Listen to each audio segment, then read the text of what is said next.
Assalamualaikum warahmatullahi wabarakatuh. Perkenalkan, nama saya Risanatul Muawana, NPM 1804040083, jurusan Ekonomi Syariah kelas D.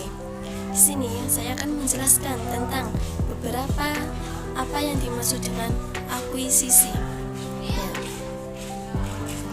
Jenis-jenis merger dapat diklasifikasikan, yaitu merger horizontal, merger vertikal, merger konglomerat, dan konrenic merger.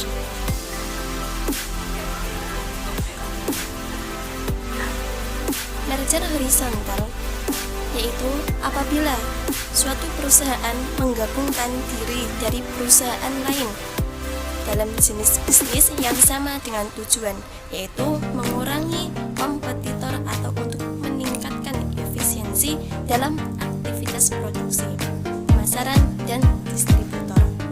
Contohnya, penggabungan antara Coca-Cola dengan minuman Pepsi. Contoh lain juga antara perusahaan roti dan perusahaan sepatu. Yang kedua, atau merger vertikal, yaitu penggabungan perusahaan yang memiliki keterkaitan antara input output maupun pemasaran dengan tujuan mengintegrasikan usahanya terhadap pemasok atau pengguna produk dalam rangka untuk stabilisasi dana. Contoh, perusahaan pemintal kain benang dengan kain, perusahaan ban dengan perusahaan mobil. Yang ketiga yaitu merger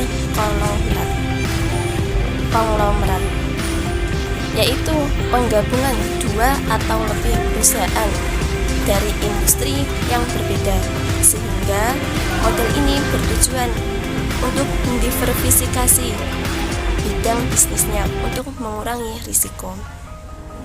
Contohnya itu perusahaan makanan dengan perusahaan mobil. Yang keempat itu congeneric merger, yaitu penggabungan perusahaan-perusahaan yang sejenis atau dalam industri yang sama, akan tetapi tidak memiliki keterkaitan pelanggan, sehingga sudah jelas usaha yang dijalankan tidak memproduksi produk yang sama. Contohnya itu perbankan dan pembiayaan menghasilkan produk.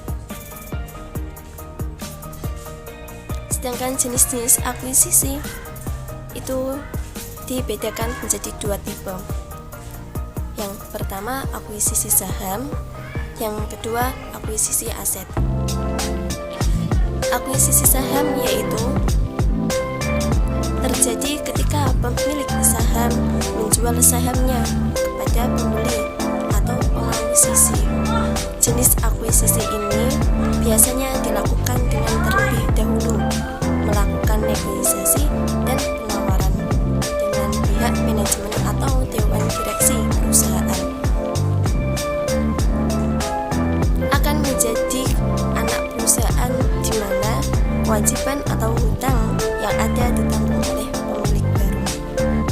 Yang kedua, akuisisi aset, yaitu suatu perusahaan melakukan pembelian sebagian atau keseluruhan aktiva atau aset perusahaan lain, di mana kewajiban atau hutang target yang ada ditanggung oleh perusahaan target atau yang